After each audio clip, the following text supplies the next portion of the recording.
안녕하세요. 네.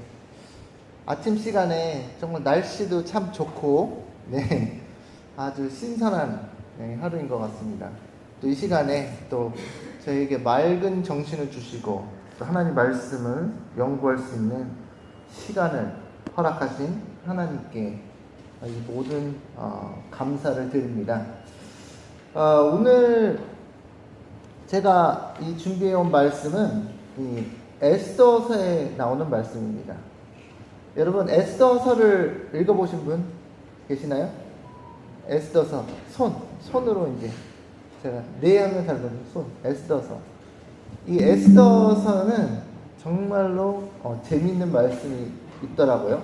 제가 열심히 연구해 봤는데 이 성경 말씀은 하나의 역사적인 스토리 그걸로 끝이 나는 게 아니라 항상 하나의 스토리, 하나의 이야기였고 역사적인 사실이었지만 그것이 미래를 밝혀주는 예언적 메시지를 담고 있습니다.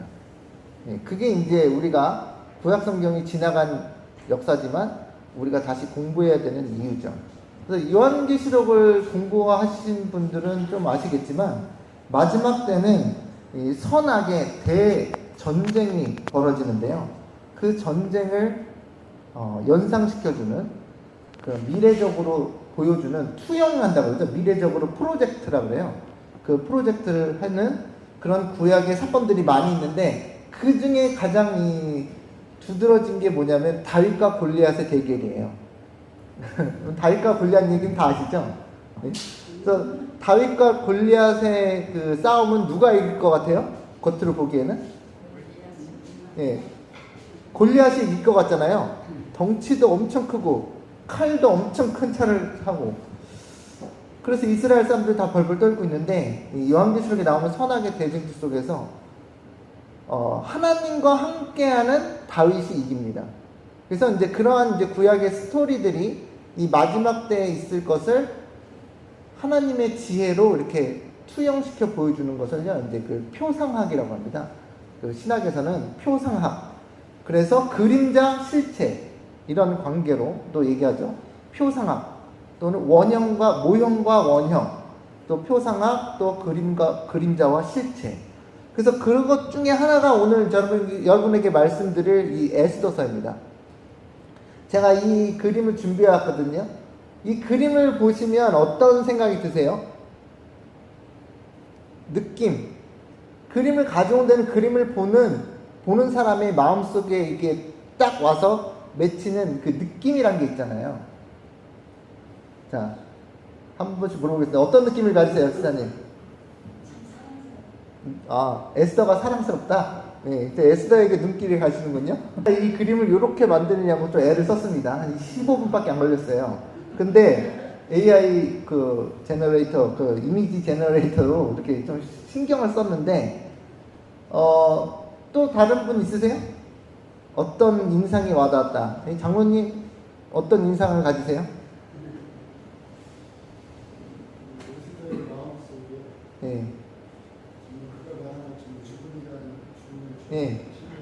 딱 그 말씀하시네. 또. 네, 맞습니다. 근데 저는 그런 느낌도 있고 다 있지만, 다 포커스가 금호를 딱 터치하는 느낌이에요. 왕이 뭘 내밀어요? 골든 셉터라 그러는데, 셉터, 이게 그게 왕권을 상징하잖아요. 왕권을 상징하는 금호를 딱 터치하는 그 터치. 그게 저는 제일 마음에 듭니다. 죽으면 죽으리다 아시죠? 네? 죽으면 죽으리다의 마음을 가지고 들어간 그곳에는 금호를 터치하는 순간 저게 제일 마음에 듭니다. 예수님께서 제자들에게 천국 복음을 온 세상에 전파하라고 말씀하시면서 명령하시면서 하늘과 땅의 모든 권세를 주셨다고 그랬어요? 안 주셨다고 그랬어요? 하늘과 땅의 모든 권세는 도대체 왜 주시는 거죠?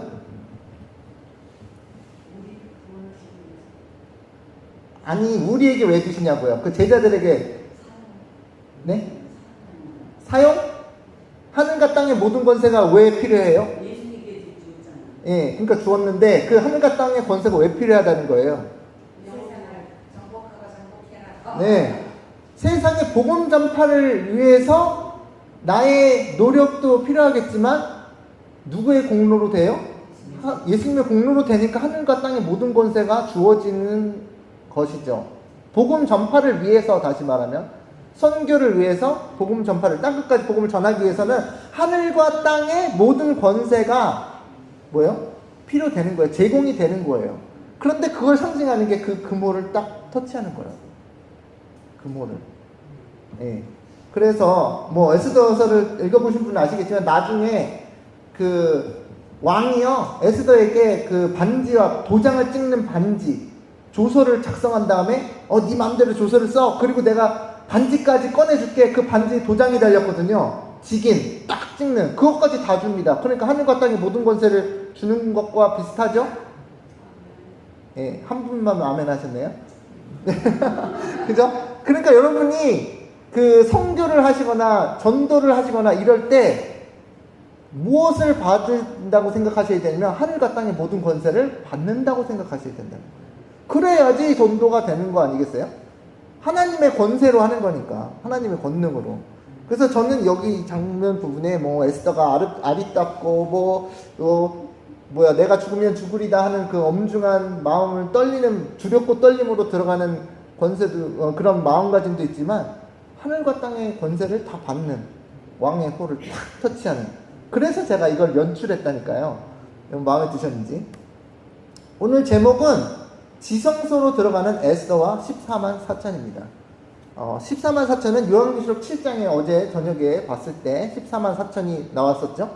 하나님의 인을 받는 자의 수가 14만 4천이고 이 에스더의 스토리는 14만 4천을 보여주는 그림자 역할을 하고 있습니다. 그것은 이제 표상, 모형이라고 얘기합니다. 그래서 에스더는 왕의 체인버에 들어갔어요. 왕의 아련실에 들어간 겁니다. 왕을 만나러 들어간 거예요. 제가 여기 보여드릴 게 뭐냐면, 이게 이 성소의 그 다이어그램인데, 성소 다이어그램을 보시면, 이렇게 이 번제단이 있고, 여기서 양을 잡는 일이 있죠. 이것은 예수님의 십자가의 사역을 나타내고 있습니다. 여기서 예수님께 십자가에 달려 돌아가시는 거예요. 그 양을 죽이죠, 여기서. 그리고 그 피를 받아가지고, 이 성소라는 곳으로 들어갑니다. 성전, 그죠? 그래서 성소에 들어가서 제사장이 여기서 피를 여기 제단에, 번제단 여기고, 여기 안에 이 향단이죠. 향단에 뿔에 피를 바르기도 하고요. 제사장이 그 양의 고기를 먹기도 하고요. 그 피를 휘장 앞에 이렇게 뿌리기도 합니다. 다 모두 예수님의 속죄 피의 공로를 나타내는 그런 제사의 그 과정이에요. 그리고 이 성소 첫째 칸에는 뭐 여기 촛대가 있고 이 떡상이 있고, 떡상은 말씀을 상징하고 촛대는 성령의 기름을 상징하고요. 그리고 교회를 상징하기도 하고요. 그리고 이 분향단은 이 향이 피워져서 이 기도를 상징하거든요. 기도가 여기 이 커튼을 넘어서, 이 베일을 넘어서 싹 천장으로 들어갑니다. 그럼 여기에 이제 우리의 기도가 하나님께 상달되는 걸 상징하고요. 그 다음에 이 안에는 언약궤가 있는데, 이 안에는 하나님의 법이 들어있어요. 율법이, 그 십계명의 그 돌비가 들어가 있어요. 뭐 거기에 만나 항아리도 들어가 있고, 아론의 쌍난 지팡이도 있는데, 그거는 이제 오늘 다른 얘기는 아니고, 여기 이 성소 안에 있는, 이 지성소 안에 있는 원약궤는 하나의 그 의자입니다. 시트라 그래요. 그래서 멀시 시트라 그러거든요. 시은좌라 그래요. 멀시 시트라 그래서 거기 앉아요. 그리고 여기는 셰키나 영광이라고 있어서, 셰키나 영광은 하나님의 임재를 가리킵니다. 그래서 여러분께서 하나님과 직접 대면하여 만나고 싶으시면 어디로 가야 돼요? 지성소까지 나아가야 돼요. 그럼 이것은 또 하나의 우리의 신앙의 과정을 나타내고 있거든요. 신앙의 과정. 그래서 십자가를 처음 배우고 예수님을 믿어서 교회로 오는 성전으로 들어갔는데, 여기 안에는 말씀이 있으니까 교회 가면 말씀 배워야 안 배워요? 기도 배워야 안 배워요? 그죠? 성령의 역사를 받아야 안 받아요? 그럼 모든 그 그리스도인적 경험이 다 이게 녹아있죠? 그리고 거기서 끝이 아니고 나중에는 이 일이 계속 진행된 다음에 나중에 결국 목표가 어디냐? 하나님을 왕을 아련하러 왕의 아련실로 들어가는 게 최종 목표예요. 그래서 어떻게 셰키나 영광이 있는 곳으로 나는 들어가 보고 싶다. 있어요? 손. 예, 한 명밖에 손 안 들어. 두 명, 세 명. 어때요? 들어가 보고 싶지 않으세요? 예. 그게 이제 지성소 기별이라는 뜻이에요. 지성소의 경험. 지성소의 경험. 그런데 그것을 구약에서 여러 가지 그 스토리를 통해서 보여주는데 그 중에 하나가 오늘 말씀드리는 에스더가 왕의 아련실로 들어가는 것과 같은 사건이라는 거예요. 그 에스더가 여기 재밌는 게 뭐라고 들어갔다 그랬죠? 내가 죽으면 죽으리다. 그게 왜 중요하냐면 그게 되게 중요한 그 말이에요. 왜냐하면 여기 보시면 이 지성소는요 제사장이 맨날 들락날락 할 수 있는 데가 아닙니다. 1년에 딱 한 번만 허락받고 들어가는 곳이에요. 그 다른 시간에 자기 마음대로 들어가면 어떻게 돼요? 죽어요. 그런데 에스더가 죽으면 죽으리다. 이 에스더가 지성소는 왕의 허락을 받고 딱 한 번만 들어갈 수 있다고 말씀드렸어요. 1년에. 그 구약에 그렇게 써있죠. 성경 말씀에. 그런데 에스더도 왕의 아련을 하러 들어가고 싶은데 왕이 허락해야지만 들어갈 수 있었거든요. 근데 왕이 부르지 않아서 바깥에서 전전긍긍하고 있었단 말이에요. 어떤 사건이 터져가지고 이제 그 얘기를 볼 건데, 제가 이제 이 오버 비유를 해드린 겁니다. 이 대략적인 간략적인 이야기 스토리를 줄거리를 보여드린 겁니다. 그래서 에스더가 두렵고 떨림으로 들어가요, 안 들어가요? 죽으면 죽으리다. 안 들어가도 되잖아요. 안 들어가도 되잖아요. 나 왕비인데 잘 먹고 잘 살 수 있잖아요. 그런데 위험을 무릅쓰고 자기의 목숨이 죽을 수도 있는, 허락 없이 들어가면 죽는다고 그랬단 말이에요. 그런데 자기의 목숨을 담보하여 왕비면 왕비답게 사치하면서 잘 먹고 잘 살 것이지 목숨을 걸어야 될 필요가 있을까요? 목숨을 걸어야 될 필요가 있어요? 이유를 아시는 분. 난 이유는 모르신다는 게 더 빠르겠죠? 모르신다. 난 이유를 모르겠다. 에스더가 왜 저러는지 모르겠다. 잘 먹고 잘 살지 그냥. 아니, 모르시는 분, 이유를 모르시는 분 다 아세요? 다 아신다는 거를 제가 알아야 되니까. 제가 이런 다양한 분이 계셔가지고 에스더는 안 들어가도 됐었습니다. 분명. 그렇죠? 그런데 반드시 들어가야 될 이유가 있었고, 그곳에 들어갈 때 어떤 경험을 했느냐. 자신의 목숨을 초계같이 여기고 다른 사람의 구원을 위해서 자신의 한 몸을 던지는 하나의 그 결단이 필요했고, 그것을 하면서 그 결단을 내리면서 내가 죽으면 죽으리이다 하고 왕의 앞으로 나아가는, 왕의 알현실로 들어가는. 근데 이것이 뭐라고요? 제목이 지성소로 들어가는 에스더다.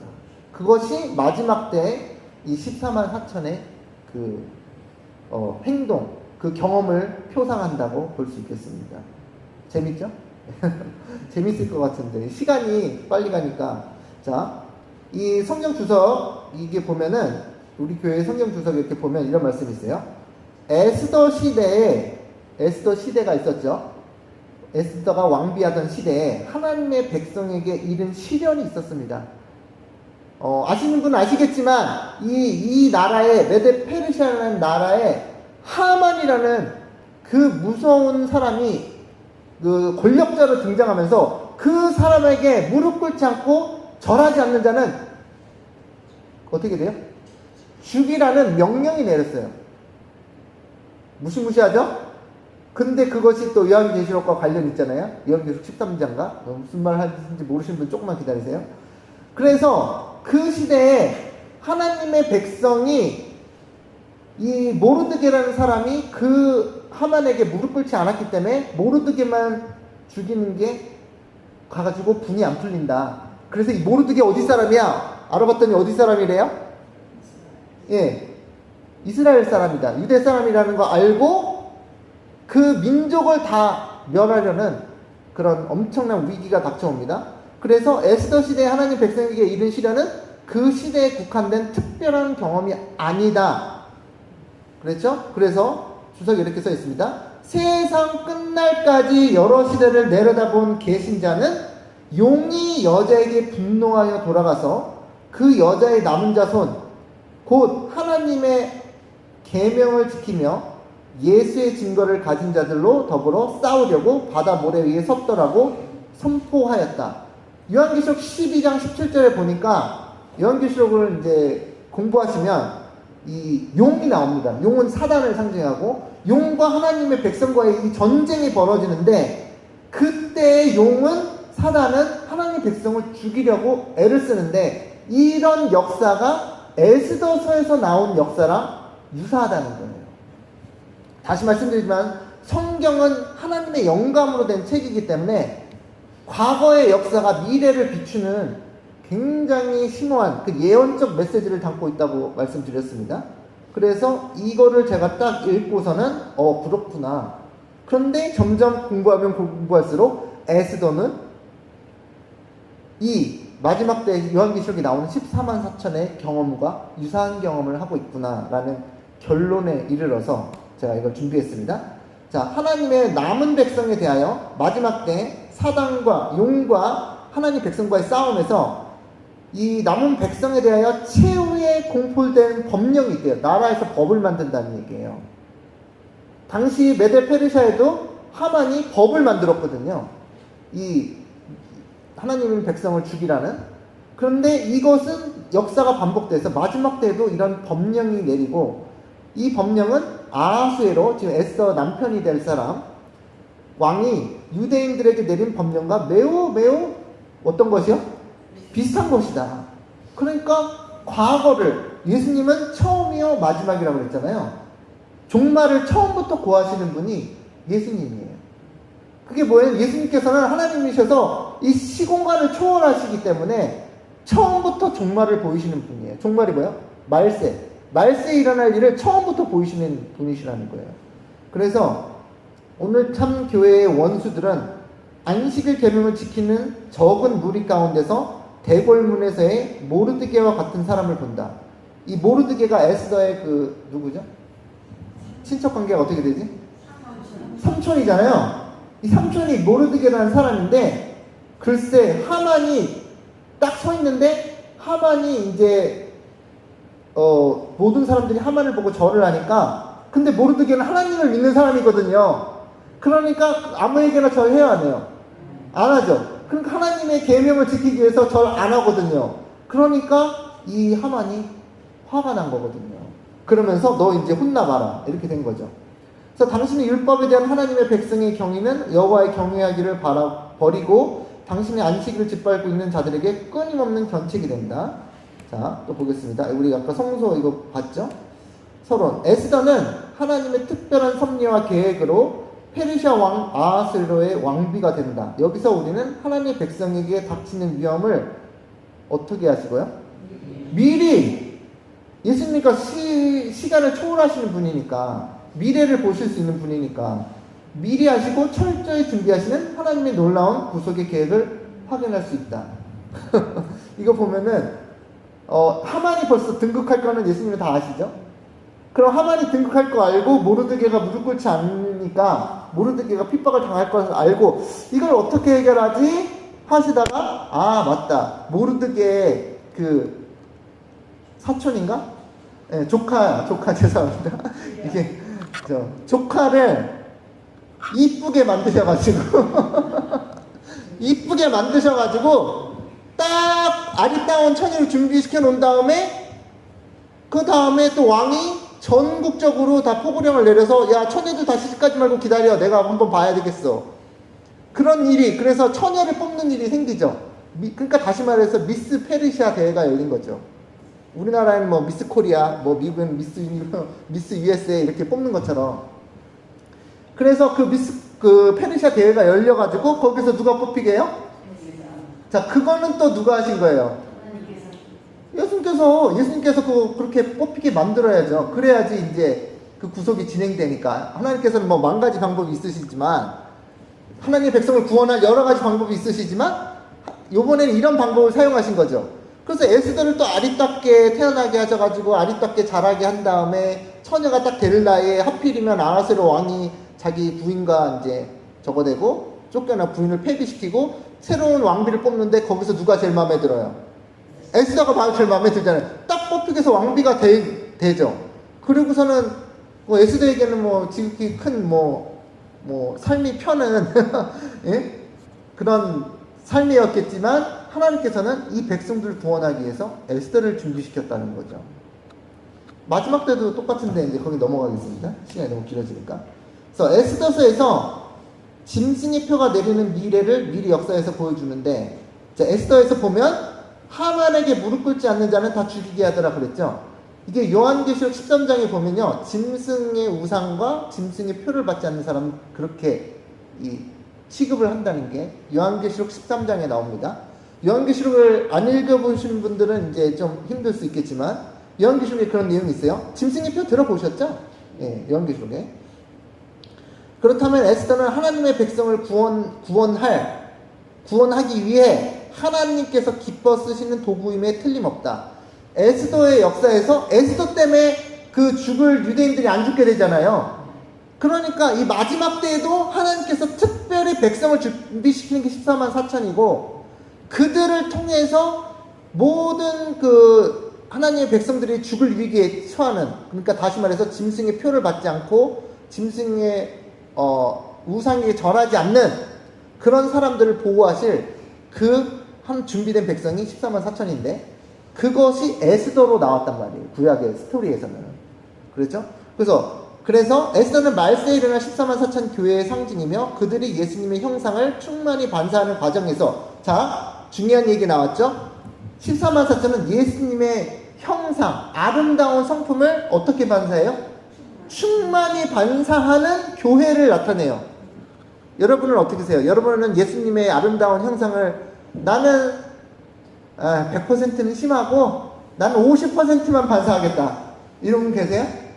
50%? 그것도 많지. 예? 그런 분 계세요? 근데 예수님께서 준비하시는 교회는, 마지막 교회는 충만히 반사하는, 영어로 fully. 여러분 그 자동차에 기름 넣으면은 E하고 F가 있잖아요.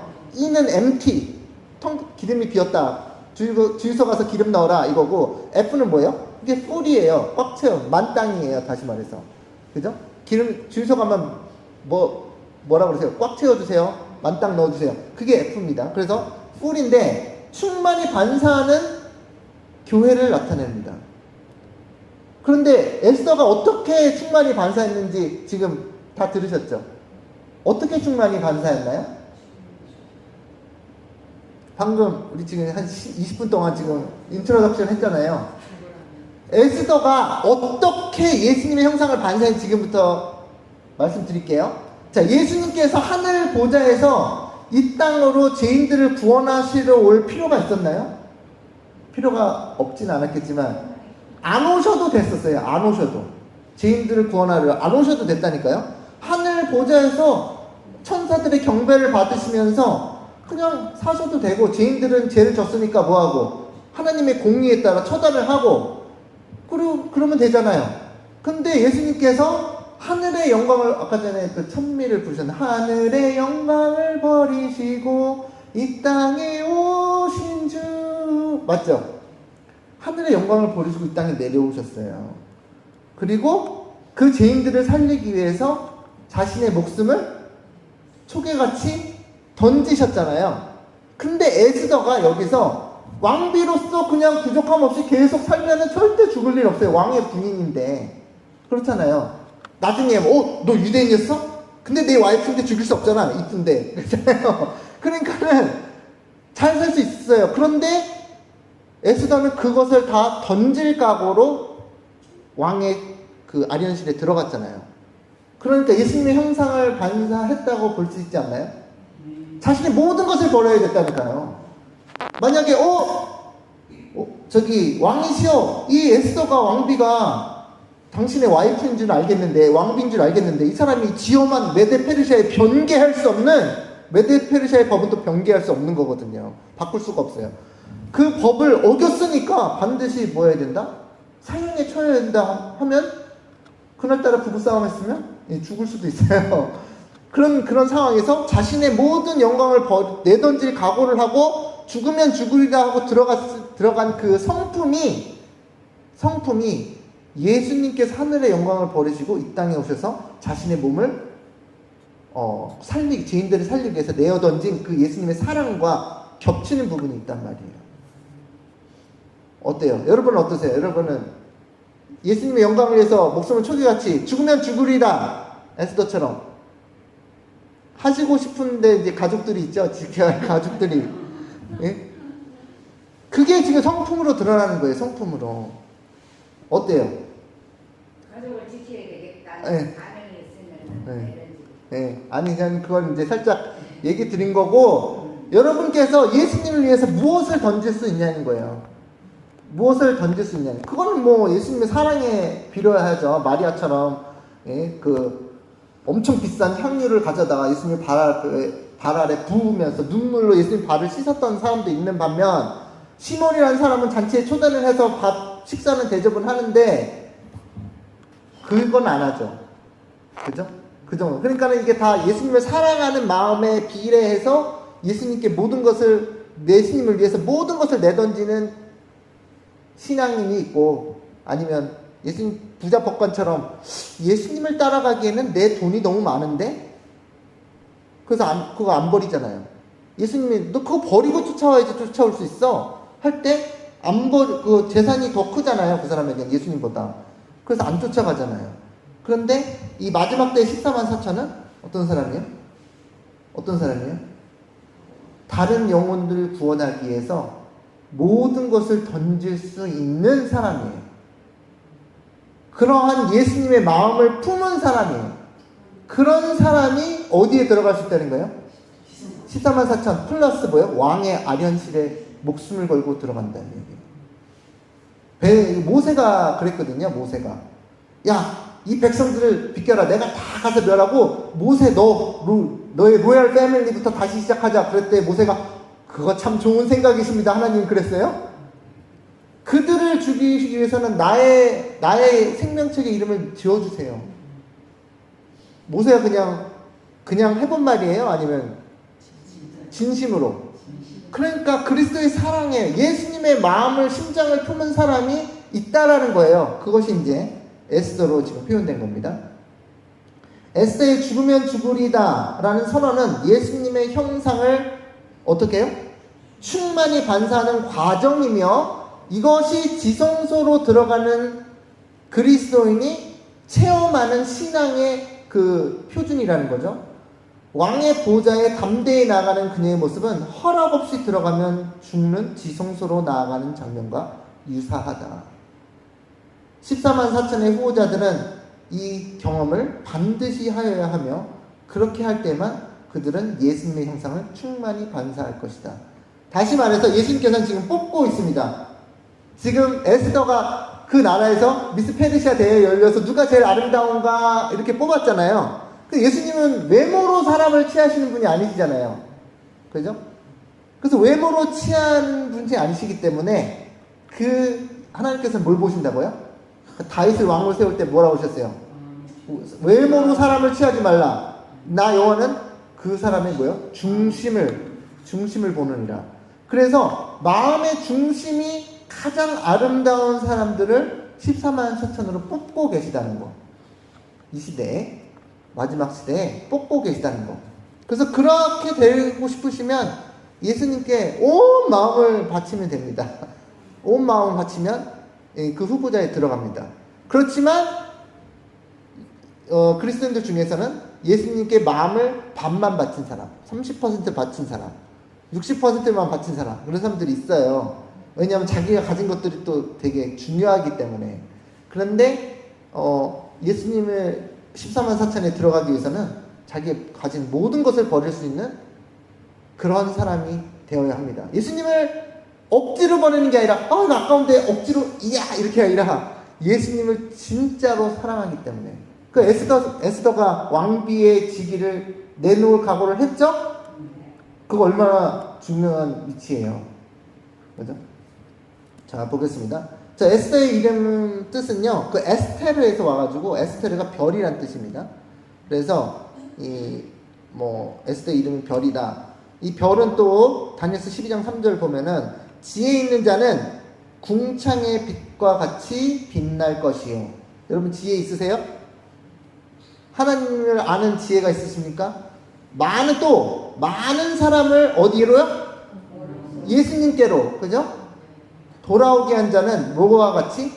별과 같이 영원토록 비치리라. 에스더가 많은 사람을 옳은 대로 돌아오게 했나요? 자, 이름이 자신의 그 사역과 관련이 있습니다. 에스더의 이름이 뜻이 별인데 이것은 마지막 때 다니엘서 12장에 나온 것처럼 지혜 있는 자요, 많은 사람을 옳은 곳으로 예수님께로 진리로 돌아오게 하는 자들을 상징한다. 자, 에스더 1장 살짝 보도록 하겠습니다. 이거 빨리 넘어가야 됩니다. 에스더 1, 2, 3을 다 해야 되기 때문에. 자, 1장에서 무슨 일이 벌어지냐면 당시에 아하수에로 왕이 수상궁에서 즉위하고 페르시아 왕입니다. 왕이 있은 지 3년에 그의 모든 지방과 관과 신하들을 위하여 잔치를 베풉니다. 그래서 잔치를 크게 합니다. 그것도 6개월 동안 잔치를 벌여요. 6개월 동안. 돈이 얼마나 많으면 잔치를 지금 몇 개월이요? 180일 동안 잔치를 합니다. 근데 이 장면은 어디와 이제 오버랩이 되냐면 마태복음 22장에 천국은 마치 자기 아들을 위하여 혼인잔치를 베푼 어떤 임금과 같으니. 아하수에로가 왕이잖아요. 왕이 잔치를 베푼 것처럼 마태복음 22장에서는 예수님께서 비유를 드시는데 왕이 혼인잔치를 베풀었다. 그래서 이 왕이 잔치에 이 하나님의 심판을 가리키고 있습니다. 그래서 왕이 잔치에 들어와 잔치에 들어온 손님들의 예복을 뭐 하기 시작하냐면 검사하기 시작해요. 그래서 왕이 22장에 보면은 들어오니까 손님들이 쫙 잔치에 온 거예요. 그 잔치에 왔는데 그들이 무엇을 입었나 이렇게 살펴보냐면 예복을 입었나를 검사해요. 그런데 아니 잔치에 초대해놓고 갑자기 예복을 입었나 검사하더니 예복을 안 입은 사람을 한 명 발견합니다. 그럼 그 사람에게 야 예복을 안 입었다. 예복까지 와. 가서 입혀줬나요? 어떻게 했어요? 마태복음 22장 보시면 당신 어떻게 예복을 안 입고 왔어요? 빨리 묶어가지고 바깥으로 내쫓으세요. 이런 일이 일어나요. 그러니까 왕의 예복은 예전부터 왕이 준비하는 옷이고 초대를 할 때 그 예복까지 보냅니다. 초대를 할 때. 그러니까 초대를 받을 때 초대장이 왔으면 거기에 뭐가 와요? 택배로 같이? 예복이 딸려오는 거예요. 근데 이 사람은 예복을 봤는데 예복 마음에 안 드네? 나는 내 옷 입고 가야지 하고 이제 잔치에 간 거예요. 그러면 돼요? 안 돼요? 안 돼요. 그 예복은 예수 그리스도의 의의 옷을 상징합니다. 네, 그거 빨리 넘어가야 돼요. 그런데 여기도 왕의 잔치가 열렸는데 빠르게 넘어가면 이 제7일에 이 잔치를 하니까 술을 마셨잖아요. 그러니까 취하니까 갑자기 왕후 와스티, 이 사람이 이제 본 부인이죠. 왕비죠. 왕비를 초청해서 왕후의 관을 정지하고 왕 앞으로 나오게 하여 그의 아리따움을 왕비가 어땠어요? 어땠냐고요? 예뻤죠? 아리따움을 무 백성과 지방관들에게 보이게 하라 하니 이는 왕의 용모가 보기에 좋음이라. 자, 사람들에게 내 왕후를 한번 보여줄게. 그 왕후가 얼마나 이쁜지 내가 다 보여줄게. 이렇게 초청을 했단 말이에요. 술에 취해가지고.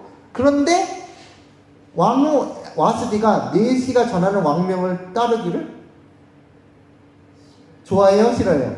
싫어해서 왕이 화가 나서 마음이 속이 불붙는 하는 이런 일이 일어납니다.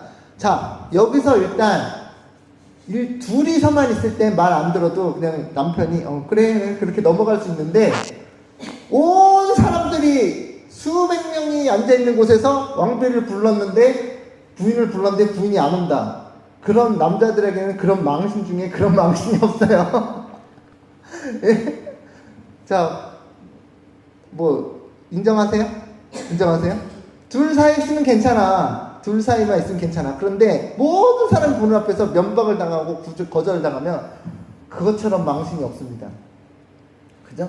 근데 이런 사건은 그냥 이 사건만으로는 이제 이 남편이 잘못한 거죠. 술에 취해가지고 이제 이상한 짓을 한 건데, 그런데 이 일 때문에 와스비가 뭐가 되냐면 폐위가 돼요. 그래서 회의를 열어가지고 막 자존심이 상하고 열이 받아가지고 그 신하들을 다 불러보니까 신하들이 왕의 눈치를 다 살피면서 어이구 이러면 큰일 납니다. 왕이시여. 지금 이 일이 이것을 그냥 가만히 놔두고 허락되면요, 이 메데 페르시아에 있는 제국의 모든 여자들이 부인들이 남편을 말을 그렇게 무시할 거다. 그러니까 이거 그냥 넘어가면 안 된다. 그래가지고 법을 정해가지고 이 폐위를 시킵니다. 뭐 여지사님들 조금 자꾸 마음에 안 드시는 그 표정이신데, 예? 어쨌든 그런 일이 벌어져요. 근데 그거를 하나님께서 아시고 그때를 위해서 누굴 준비한 거예요? 에스더를 준비한 거거든요. 에스더를 그래서 준비한 거예요. 이 일이 일어날 걸 아시고. 자, 그래서 이게 무슨 비유랑 똑같냐면 마태복음 22장 3절에 보면 그 종들을 보내어 그 청한 사람들을 혼인잔치에 오라 하였더니 오기를 싫어하거늘. 이 와스디랑 똑같죠. 잔치를 벌여놓고 초청을 해서 이제 이게 자랑하고 싶은데 오기 싫어하는 거예요. 그러니까 와스디는 솔직히 잘못한 건 아닌데, 이 비유적으로 보면 와스디는 왕의 초청을 거절한 이 교회를 상징합니다. 교회. 여기서 나오죠? 청한 사람들이 혼인잔치 오기 싫어해요. 왜 오기 싫어하냐면, 내가 뭐 소를 샀는데, 내가 소가 잘 있나? 소가 밥을 잘 먹나? 그거 봐야 돼서 못 가고, 어떤 사람은 내가 뭐 비즈니스를 하는데 비즈니스가 잘 돌아가나? 그래서 초청을 다 거절해요. 좋아요? 안 나빠요? 그러니까 왕이 또 진노하죠? 그것 때문에 왕이 초청을 했는데 초청을 안 하니까. 그러니까 마찬가지로 이 아하스로 왕이 초청을 했는데, 그리고 모든 사람들에게 자기의 부인이 얼마나 아름다운지 보여주려고 그러는데, 이것은 또 하나님의 그것과도 비슷합니다. 하나님은 이 외모를 보시는 분은 아니시고, 이 욥기에 보면 어떤 얘기가 나오냐면 사단에게 이렇게 얘기합니다. 사단은 너 혹시 욥 봤어? 욥기 보면 나오죠? 욥 봤어? 야, 욥처럼 악에서 떠나고 순전한 자가 이 세상에 없어 라고 하나님이 자랑해요, 안 해요? 자랑하죠? 거기 사단만 있는 게 아니라 하나님의 아들들이 다 모였다고 그랬어요. 그럴 때 욥에 대해서 자랑하시잖아요. 그러니까 지금 이 스토리에서는 인간의 죄인이 한 일이지만, 이것이 보여주는 것은 하나님께서 여러분을 초청해서 모든 천사들 앞에서, 이 하늘에 하나님의 아들들이 왔다고 그랬잖아요. 그 욥기에 보면 그 사람들 앞에서 여러분이 얼마나 악에서 떠났고 얼마나 하나님을 경외하고 얼마나 충성스럽게 하나님을 섬기는지를 자랑하고 싶으시다고요. 하나님께서 그걸 원하신다고요.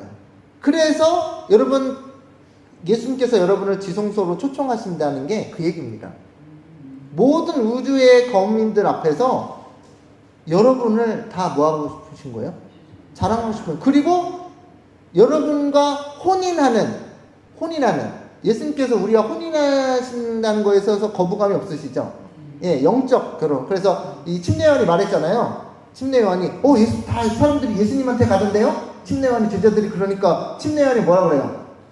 나는 신랑의 친구다. 신랑의 친구는 신랑이 부인을 맞이할 때 옆에 서서 굉장히 기뻐한다 그랬잖아요. 그래서 예수님의 백성을 영접하는 맞이하고 초청하는 과정에서 그것을 결혼으로 비유를 했습니다. 그래서 마찬가지로 예수님께서 우리를 하늘 지성소로 초청하시면서 여러분과 완전히, 어제 하나님의 인이 이마에 찍히는 걸 말씀드렸잖아요. 어제 저녁에. 그것과 똑같은 게 결혼이에요. 난 예수님과 결혼을 할 것이냐 말 것이냐. 여러분 처녀 때 그런 고민 해보셨어요? 예? 저기 부부로 앉아 계신 분, 이 사람이랑 결혼해야 될지 말아야 될지 마음이 옥신각신, 예? 하셨어요? 네 그러셨는데.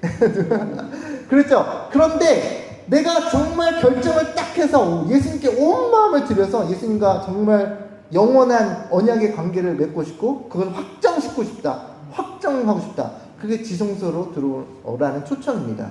그래서 예수님과 영원히 확정짓고 하나님의 살아계신 하나님의 인을 받고 싶으면 지성소로 들어가는 이 길이 열리는 거예요.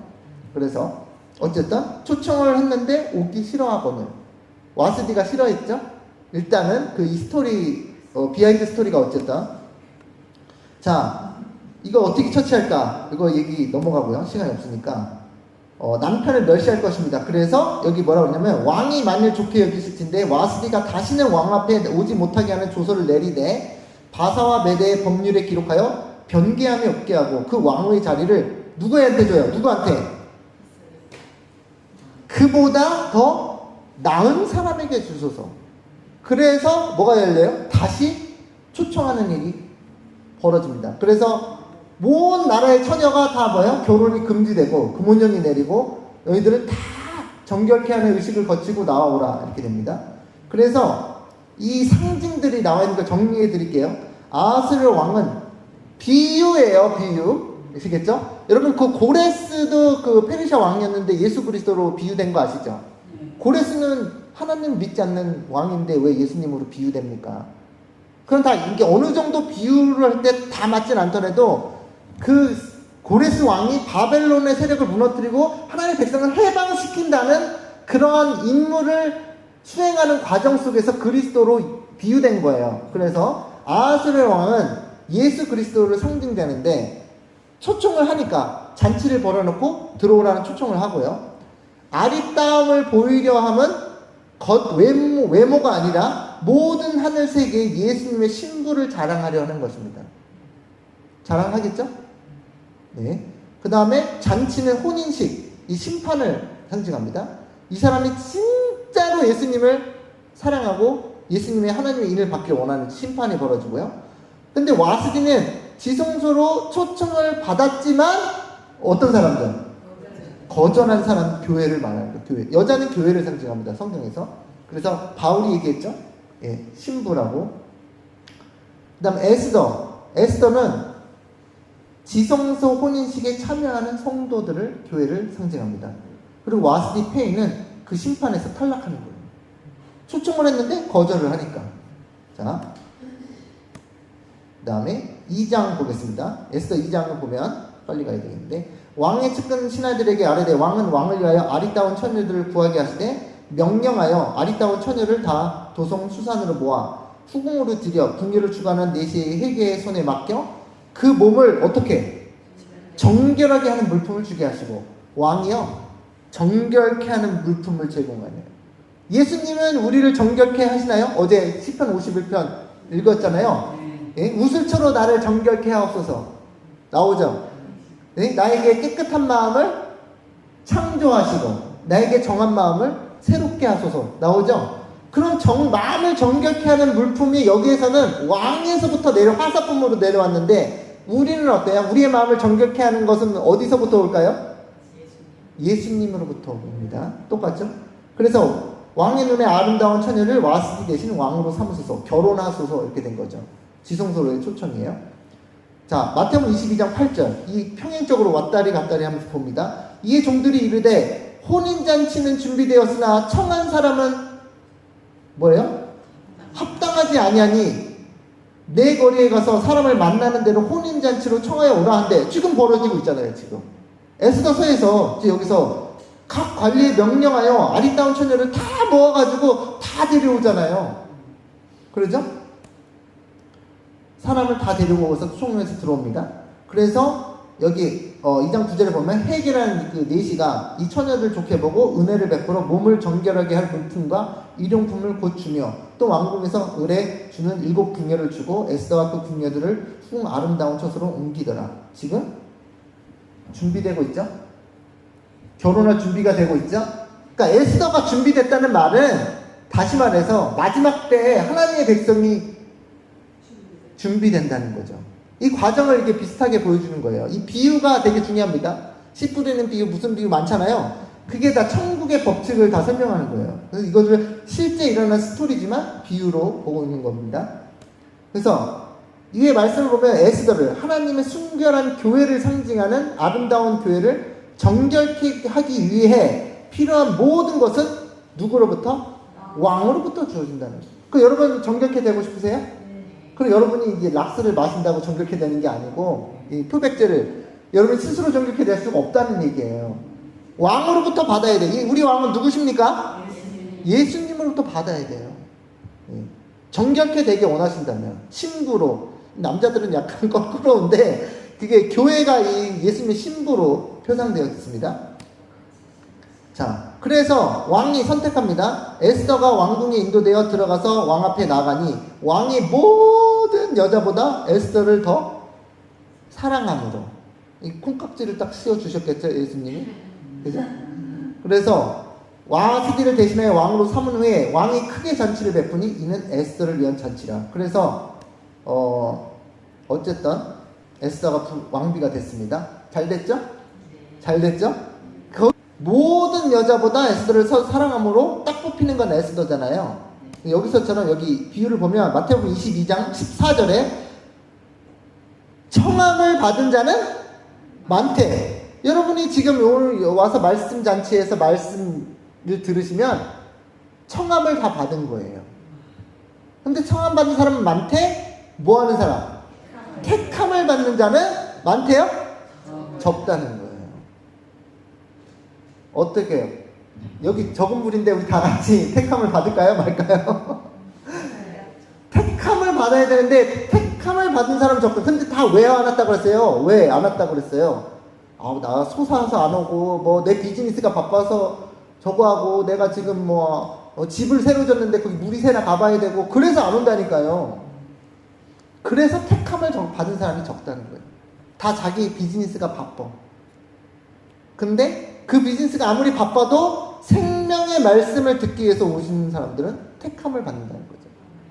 예, 여전히 어때요, 여러분? 여러분에게 큰 좋은 초청이 왔는데 예수님께서 여러분 그 초청을 어떻게 귀하게 여기시겠습니까? 귀중하게. 자, 그 다음 3장으로 넘어갑니다. 이제 시간이 이제 20분 안에 맞춰야 되기 때문에. 자, 3장에서는 이제 드디어 사건이 벌어집니다. 여기서 이제 제가 중요한 거는 뭐냐면은, 자, 그 후에 아하스로 왕이 아각 사람 함무다다의 아들 하만의 지위를 높이 올려 함께 있는 모든 대신위에 두니. 자, 여러분, 하만이 갑자기 확 급부상하잖아요. 그 이유가 있어요. 그 이유를 살짝 얘기 드리냐면, 이 아하스로 왕이 그 그리스와의 대대적인 전쟁을 하는데, 그 전쟁을 잔뜩 보따리 싸가지고 다 전쟁을 나갔는데, 이 그리스 해역의 살라미스라는 그 해역에서 대패를 합니다. 대패. 그런데 전쟁은 옛날에 전쟁하는 이유가 뭐냐면 이 약탈이거든요. 전쟁에서 싸워서 이겨야지 그 가지고 있는 그 적군이 가지고 있는 것들을 다 뺏어온단 말이에요. 여자도 뺏어오고 뭐 동물도 뺏어오고 양과 염소 먹을 거 다 뺏어오고 금도 뺏어오고 은도 뺏어오고 그래야지 수지가 맞아요. 그런데 전쟁에서 대패를 했으니 오히려 다 뺏기는 판이니까 이게 마이너스예요, 아니에요? 적자죠? 그럴 때 돈이 없는 거예요, 나라에. 그런데 이 하만이 엄청나게 부자거든요. 은 1만 달란트를, 여러분, 은 1만 달란트를 왕에게 딱 보고에 바치니까 왕이 넘어가요, 안 넘어가요? 1만 달란트, 그 사마리아에, 구약 성경에 보면 사마리아 아세요? 사마리아에 그 성이 있는 사마리아 산 전체가 은 2달란트로 살 수 있는 거예요. 근데 이 사람 지금 얼마를 갖다 바쳤어요? 1만 달란트. 이게 한 달란트가 35kg의 은이에요. 곱하기 10,000개예요. 그러니까 돈이 엄청나게. 그러니까 갑자기 이 사람의 지위가 급상승합니다. 그래서 모든 대신이 뒀어요. 그런데 대궐 문에 있는 왕의 모든 신하들이 다 왕의 명령대로 하만에게 꿇어 절하되 누구는 모르드게는 꼴지도 아니하고 절하지도 아니하니 대궐문에 있는 왕의 신하에게 모르드게에게 이르되 너는 어찌하여 왕의 명령을 거역하느냐 하고 바로 딱 잘라요? 아니거든요. 날마다 찾아가서 보내요. 날마다. 그러니까 목적이 내 앞에 무릎 꿇리는 거지 무릎 안 꿇는 애들 처단하는 게 아니야. 무슨 말인지 아시죠? 하만의 목적은 모든 사람이 나에게 무릎 꿇는 거 원하는 거예요. 그래서 날마다 찾아가서 권하는 거예요. 뭐 돈도 줘보려고 그러고 뭐 뇌물도 주고 뭐 지위를 주려고 그러기도 하고 여러 가지를. 마지막 때도 여러분 짐승의 표를 피하려고 그러는데 처음부터 차단하는 게 아니고 자꾸 권한다니까요. 날마다. 모든 사람들이 다 짐승의 표를 받기 원하기 때문에. 그렇죠? 근데 모르드게가 듣지 않고 자기는 또 누구래요? 유다인임을 알렸더니 그들이 모르드게의 일이 어찌 되나 보고자 하여 하만에게 속속속 가가지고 다 전했습니다. 날마다 모르드게에게 날마다 하만에게 무릎을 꿇도록 강요한다. 마지막 때에도 하나님의 교회가 짐승의 우상에게 협조하라는 강요를 계속적으로 받을 것을 보여주고 있는 거예요. 프레셔, 압박을 받을 거란 말이에요. 자, 마지막 때 일어나는, 그러니까 예언적인 메시지예요. 역사는 하만이 모르드게가 무릎을 꿇지도 아니하고 절하지도 아니함을 보고 매우 화가 났어요. 이제 날마다 권했는데, 자, 여러분들도 짐승의 표를 안 받으려고 그러면 날마다 권한 다음에 나중에는 어떻게 할 것 같아요? 나중에는 본때를 보여주려고 그러겠죠. 자, 그 다니엘서 3장에 보면 금신상을 세워놓고 거기에 절하는 자는 괜찮은데 절하지 않는 자는 어디다 넣는데요? 풀무불에 던져 넣는다고 하잖아요. 똑같은 거예요.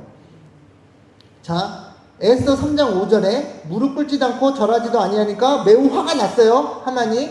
여기 보세요. 13장 15절, 요한계시록 13장 15절을 보세요. 평행절입니다. 평행절. 그가 권세를 받아 그 짐승의 우상에게 생기를 주어 그 짐승의 우상으로 말하게 하고 또 짐승의 우상에게 경배하지 아니하는 자는 몇이든지 다 죽이게 하더라. 역사가 어떻게 돼요? 반복됩니다. 그래서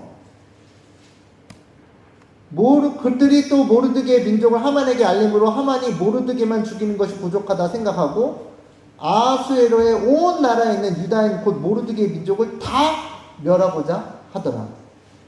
자, 다니엘서 11장 44절에 보면 그러나 동북에서부터 소문이 이르러 그를 번민하게 하므로 그가 분노하여 나가서 많은 무리를 다 죽이며 멸망시키고자 할 것이요. 나오죠? 이렇게 역사는요, 이렇게 반복이 되는 측면이 있습니다. 그래서 모르드게가 이 모든 일을 알고 그 옷을 찢고 굵은 배로 입으며 죄를 무릅쓰고 성중에 나가서 대성통곡하며, 여기서 재밌는 게 뭐냐면 이런 일이 일어나기 전에는 잘 먹고 잘 살고 있었거든요. 그렇죠? 근데 이 사건이 터지니까 갑자기 대성통곡할 일이 생겨야 안 생겨요? 생기죠? 그 옷을 찢을 일도 생기고 죄를 머리 위에 뿌리고 하나님께 통곡하면서 매달리는 일이 환경적으로 생긴다는 거예요. 환경적으로. 그러니까 지금 여러분은 환경적으로 대성통곡할 일이 그리 많이 없어요. 뭐 그런 분들이 계실 수도 있지만, 근데 이거는 하나님을 믿는 하나님의 충실한 백성들이 대성통곡하고 죄를 머리에 다 덮어쓰고 할 일이 있다는 거죠. 그래서 요한계시록 13장에 그 얘기가 나온 거예요. 자, 환경적 도구입니다. 환경적 도구. 하나님은 환경적 도구라는 게 있어요. 그래서 온 유대인을 죽이라는 법령이 나간 후에 이 소식을 들은 모든 유대인들이 애통하며 또 뭐예요? 금식하며. 지금은 금식 하나도 안 해요. 잘 안 해요. 근데 그때는 금식할 일이 생긴다는 걸 아셔야 돼요. 그죠? 그리고 굵은 배를 입고 있는 자들이 무수했다. 이들은 그들에게 닥친 무엇을요? 위기를 깨닫고 대속죄일의 참회의 경험 속으로 들어가게 된다. 다시 말해서 마지막 때 일어나는 일요일 법령은 짐승의 우상과 짐승의 표는 다른 관점에서 보면 하나님께서 그분의 백성들이 대속죄일에 들어가도록 권장하시기 위해서 쓰시는 환경적 도구라는 거죠. 우리가 그 일을 안 하니까. 자, 여기서도 유대인들이 잘 먹고 잘 살고 있었잖아요. 그런데 어느 날 갑자기 하만에게 무릎 꿇지 않는 자가 나타나서, 그럼 이렇게 말했을지도 모르겠다. 모르드게 너 왜 무릎 안 꿇어가지고 우리까지 죽게 만드냐. 예? 모르드게를 원망할 수 있었잖아요. 그 모르드게 잘한 거예요? 잘못한 거예요? 잘한 건데 여러분이 당하면은 모르드게를 원망할 수가 있다고요. 모르드게 같은 사람을. 왜 그냥 가만히 있지? 왜 무릎 안 꿇어가지고 우리까지 죽게 만드냐고. 모세에게 그랬잖아요. 모세. 야, 예굽에서 잘 먹고 잘 살고 있었는데 왜 우리 데리고 나와가지고 이 광야에서 굶어 죽게 하냐. 이런 비슷한 원망이잖아요. 그죠? 그래서 그 다음에 일이 시작됩니다. 자, 그래서 보면 에스더가 이 소식을 들었어요. 그래서 뭐라 그러냐면 모르드게에게 전해줘 말 좀. 왕의 신복과 왕의 각도 백성이 다 알거니와 물론 남녀를 불문하고 부름을 받지 아니하고 안뜰에 들어가서 왕에게 나아가면 오직 죽이는 법이요. 이 일도 왜 이런 법이 예전부터 있었는지 모르겠는데 이미 모르드게 때 초창기에 왕을 암살하는 시도가 있었어요. 그 나오죠? 왕을 암살하는 시도가 있으니까 이 시큐리티를 어떻게 해야 돼? 보안을 타이트하게 해야 될 거 아니에요. 그래서 이런 법이 생겼는지 모르겠는데 어쨌든 왕의 부름을 받지 않고 들어오는 놈은 위험한 놈이잖아요. 왕이 이 살해 위협을 받을 수 있으니까. 안 그래도 암살 그 계획이 있었는데 그걸 모르드게가 이제 알렸잖아요. 그래서 왕의 부름을 받지 아니하고 안뜰에 들어가서 왕에게 나아가면 오직 뭐 하는 법이요? 죽이는 법이요. 왕이 그자에게 금호를 아까 전에 보여드렸다 그 골든 셉터 그거를 내밀어야 살 것이다. 이제 내가 부름을 입어 왕에게 나아가지 못한 지가 이미 30일이라. 한 달 동안 에스더가 왕의 앞으로 나아가지 못했어요. 그래서 함부로 들어가면 어떻게 된다고요? 죽는다고요. 그런데 어떻게 해요? 자, 페르시아법에 왕의 보좌 앞에 허락 없이 나가면 죽는 법이 있었다. 이것은 흥미롭게도 지성소에 관한 법도와 비슷해요. 모세 율법에 따른 네 지파의 제사장 율법에 따르면 지성소에는 오직 대제사장만이, 그냥 제사장도 아니고 대제사장만이 들어갈 수 있고 그것도 오직 1년에 몇 번? 한 번만 들어갈 수 있어요. 그것도 허락하에. 만약 그렇지 않으면 지성소에 있는 시키나 영광이 나와서 그 사람을 태워 죽이게 된다. 지금 에스더가 처한 상황이 이 상황이랑 비슷하단 말이에요. 자, 아론의 두 아들이 여호와 앞에 나아가다가 죽은 후에 여호와께서 모세에게 말씀하시니라.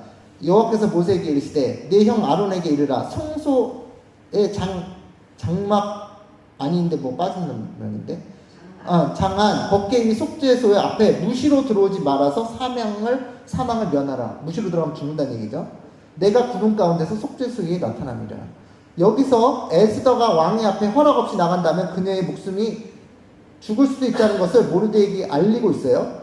그런데 에스더는 여기서 자신의 인생에서 가장 큰 결단을 내려야 돼요. 그 시기가 온 거예요. 나 왕 앞에 나가면 죽는데 그래도 유대인들을 다 죽이라는 명령이 있어도 나는 괜찮잖아. 나는 왕비니까. 그죠? 나는 살 수 있어. 그럼 자기 유대인이라 할지라도 나중에 왕이 너 유대인이었어? 몰랐는데. 그래도 너는 내 왕비니까 죽일 순 없지. 그런 말 하잖아요. 누가 자기 와이프를 죽이겠어요? 유대인이라고. 법이 그렇다 하더라도. 그러니까 이 에스더는 아무것도 안 해도 된다 이거예요. 그죠? 그런데 모르드게가 계속 저거 합니다. 모르드게가 그를 시켜 에스더에게 회답하되 너는 왕궁에 있으니 모든 유다인 중에 홀로 안 죽을 거라 생각지 말라. 이때 네가 만일 잠잠하여 말이 없으면 유다인들은 다른 데로 말미암아 노임과 구원을 얻으려니와 너와 네 아비 집은 멸망하리라. 네 왕후의 위를 얻은 것이 왕비가 된 이 circumstance, 이 상황이 이때를 위함이 아닌지 누가 아느냐. 딱 하면서 딱 하나님의 기별을 전합니다. 이게 하나님의 기별이죠. 모르드게 혼자 생각한 게 아니고 모르드게 이제 네가 할 일을 보여준 거죠. 그러면 이제 에스더는 뭐가 왔어요? 결단의 시기가 왔어요. 결단의 시기. 이제 왕 앞으로 들어가면 내가 죽을 수도 있다. 그리고 내가 왕비로 여태까지 누리던 모든 걸 다 날릴 수 있다. 그런데 죽어가는 영혼들이 밖에 있어. 이제 몇 날 며칠이면 다 죽게 될 거야. 맞죠? 근데 그들을 위해서 내가 모든 것을 다 내던지는 마음이 있냐? 아니면 나의 이기심으로 나만 혼자 살 것이냐? 그건 우리에게도 똑같이 도전으로 주어지는 말씀이 아닌가요? 세상에는 이 마지막 때 무슨 일이 일어날지 몰라서 죽어가는 영혼들이 지천에 널렸어요. 예수님을 몰라서. 그런데 나는 신앙생활을 잘하고 있거든. 여러분도 그냥 열심히 아쉬운 것 없이 건강하게 신앙생활 잘하고 있거든요. 근데 그들을 위해 죽어가는 영혼들을 위해서 내가 무엇을 할까를 내 모든 걸 던져서 그들을 구원하기 위해서 하나님 앞으로 나아갈 생각을 안 한다는 게 문제예요. 에스더처럼. 그래서 예수님께서는 우리를 초청하시는 거예요. 금호를 가지고 뭘 가지고요? 하늘과 땅의 모든 권세를 상징하는 금호를 가지고 나를 만나러 들어와라. 우리는 그 들어가는데 들어가야 돼요? 안 들어가야 돼요? 네? 들어가고 싶어요? 안 들어가고 싶어요? 이렇게 물어봐야 되나? 들어가야 돼요가 아니라 들어가고 싶어요? 안 들어가고 싶어요? 에스더처럼. 그러니까 그걸 보는 거예요. 예수님의 형상을 충만히 반사하는 것은 예수님께서 하늘의 모든 영광을 버리시고 이 땅에 봉사하러 종이 되셔서 오시는 과정에서 예수님께서 우리를 사랑하지 않으셨더라면 그 일을 하지 않으셨다는 거죠. 그러니까 여러분은 내 이웃을 내 몸과 같이 사랑하라는 명령을 어떻게 생각하세요? 내 이웃을 내 몸과 같이 사랑해야 되니까 그들이 마지막 때 무슨 일이 일어날지 모르고 죽어가는 영혼들을 보고 그들을 위해서 나의 어떤 것을 주님께 드리고 싶냐고요. 에스더처럼. 그런 상황이 되면 네, 상황이 되면. 그래서 들어가면 여러분 지금은 왕의 호를 권력이 없습니다. 그랬더니 거기 들어가니까 금호를 터치하죠. 모르드게는 에스더에게 그녀의 왕후 자리가 하나님께서 특별히 마련하신 자리라고 알려주면서 그녀의 무엇을? 이기심을 버리고 다른 영혼을 살리기 위해서 기꺼이 희생하라고 요구하고 있다. 자, 그러니까 이렇게 얘기합니다. 에스더가 되게 착한, 선한 하나님의 백성이었어요. 얼굴도 이쁜데 마음도 착하네. 그죠? 모든 남자들의 로망인데 얼굴도 이쁘고 마음도 착해. 에스더가 명하여 모르드게에 회답하되 당신은 가서 수산에 있는 유다인을 다 모으고 나를 위하여 금식하되 밤낮 3일을 먹지도 말고 마시도 마소서. 요즘 분들은 이것도 안 할 것 같아. 그런데 시킵니다. 나도 시녀로 더불어 이렇게 금식한 후에 규례를 뭐하고? 어기고 왕에게 나아가리니 죽으면 죽으리이다. 결심했어요? 안 했어요? 모든 것을 버리기로 내려놓기로 결심했어요? 안 했어요?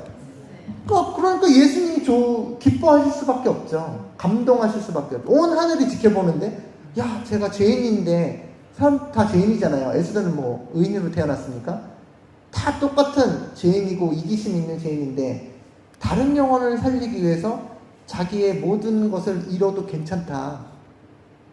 그렇게 결단을 내렸다니까요. 성품이 어때요? 좋아요? 굿이에요? 왕에게 나아가리니 죽으면 죽으리다. If I perish, I perish. perish는 멸망하다라는 뜻입니다. 그래서 요한복음 3장 16절에 나오죠. 하나님이 세상을 이처럼 사랑하사 독생자를 주셨으니 이는 저를 믿는 자마다 뭐하지 않고 멸망. 그게 perish예요. 그래서 에스더가 내가 멸망하면 멸망하겠다. 어때요?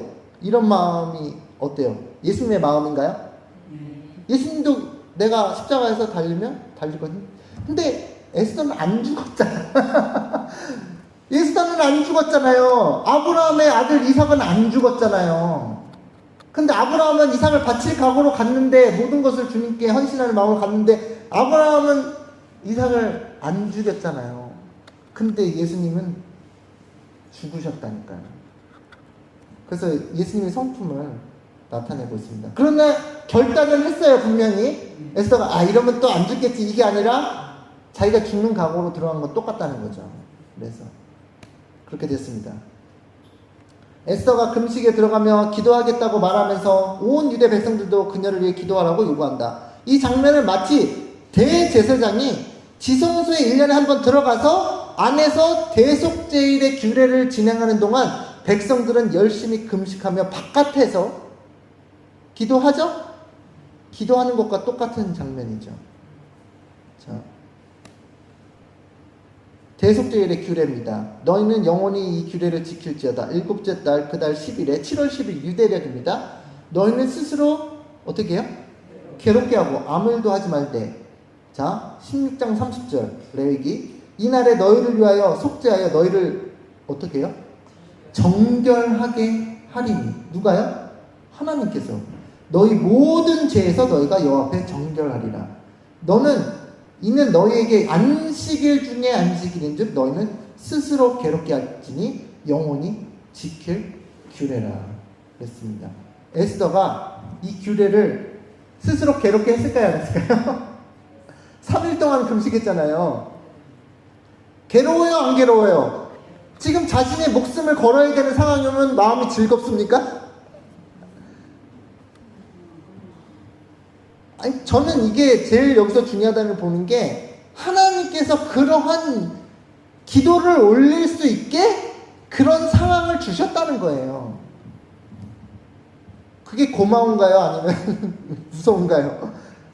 하나님께서 저는 이제 느끼는 게 뭐냐면 하나님께서 마지막 때 짐승의 우상과 짐승의 표의 그 환란의 사건들을 그런 일을 조성하시는 걸 허락하시는 게 우리가 그날 금식하며 기도할 수 있게 그 일이 닥친다는 것을 아셔야 된다는 거죠.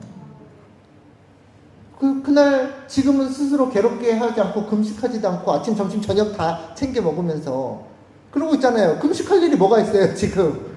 그렇잖아요. 근데 그 날은 온다니까요. 그 날이 와요. 그때는 금식할 수밖에 없어요. 왜요? 우리의 목숨이 경각에 달리고 짐승의 표를 받지 않으면 매매를 하지 못하는 일이 요한계시록 13장에 나옵니다.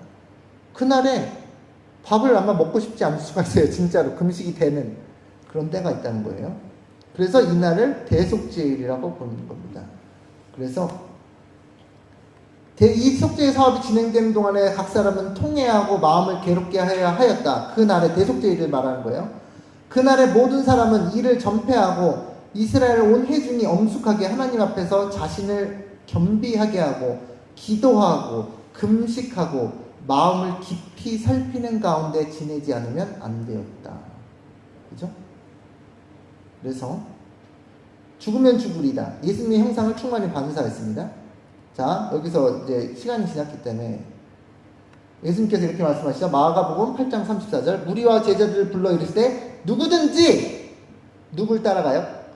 예수님을 따라오려거든 자기를 부인하고 자기 십자가를 지고 나를 쫓을 것이니라. 이거 예수님이 말씀하셨잖아요. 자기를 부인하고 자기 무엇을 지고? 십자가를 지고. 십자가를 지고 가는 일은 죽으러 가는 길이죠. 그렇잖아요. 십자가를 지고 간다는 건 자기가 죽으러 가는 길이거든요. 누구든지 제 목숨을 구원코자 하면 잃을 것이요 누구든지 나와 복음을 위하여 제 목숨을 잃으면 구원하리라. 저 에스더 케이스 아니에요? 목숨을 구원코자 그럼 가만히 있으면 되거든요. 너무 쉬워. 뭘 할 필요가 없어. 가만히 있으면 목숨을 구원하거든요. 그러니까 그렇게 하는데 그것은 영적으로는 죽는 일이고 유대인을 자신의 민족을 살리기 위해서 자신의 목숨을 내어 던지면 하늘의 미랄이 떨어져 땅에서 죽지 않으면 그냥 그대로 있죠. 그대로. 근데 그 죽으면 어떻게 해요? 죽어서 썩으면 많은 열매를 맺느니라. 이 하늘나라의 원칙이에요. 원칙. 그래서 예수님께서 하신 말씀대로 목숨을 부지하고자 아니하고 반대로 그녀의 목숨을 다른 영혼들을 살리기 위해 자신의 목숨을 내어놓는 심정으로 지성소로 들어간다. 이것이 바로 예수 그리스도의 완전한 성품이다. 그래서 이제 마지막 이거 빨리 끝내겠습니다. 제3일에 에스더가 3일 동안 금식하고 괴롭게 하고 자신의 모든 것을 다 내어버릴 각오로 왕후의 예복을 마지막이 될 수 있죠.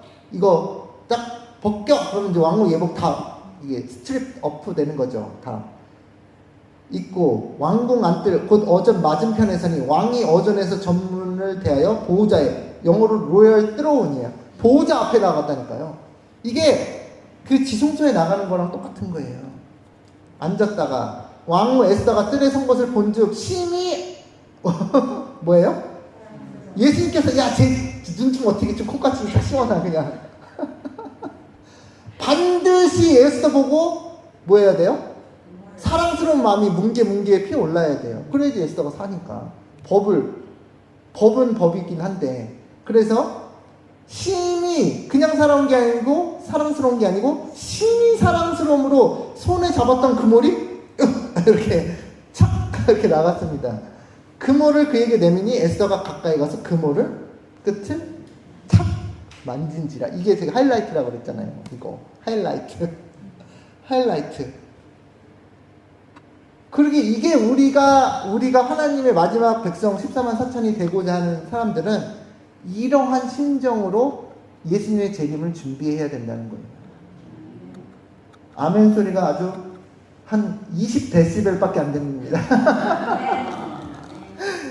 이러한 마음이 지성소의 경험이라는 거예요. 이런 마음을 가지는 것이, 이러한 마음을 가지면 지성소에 들어갔을 때 우리가 에스더처럼 아름답진 않은데 우리의 마음이 에스더처럼 아름답기 때문에 하나님께서 그물을 내미신다는 거예요. 그물이 뭐라고 그랬어요? 하늘과 땅의 모든 권세 내미신다는 거예요. 그래서 탁 터치하면서 그 권세가 주어지면서 성령을 받고 나가서 큰 소리로 다른 영혼들을 구원할 수 있도록 하나님의 권능이 주어진다는 거예요. 지성소로 들어오라고 초청하신다니까요, 예수님께서. 그죠? 지성소로 들어가 보시겠어요? 하늘과 땅의 모든 것에가 지금 안 주어지는 이유는 우리가 에스더 같은 마음이 없기 때문에 그런 걸 수도 있습니다. 에스더 같은 마음이 없기 때문에. 그렇지만 에스더 같은 마음을 받아서 우리가 스스로 창조해낼 수가 없죠.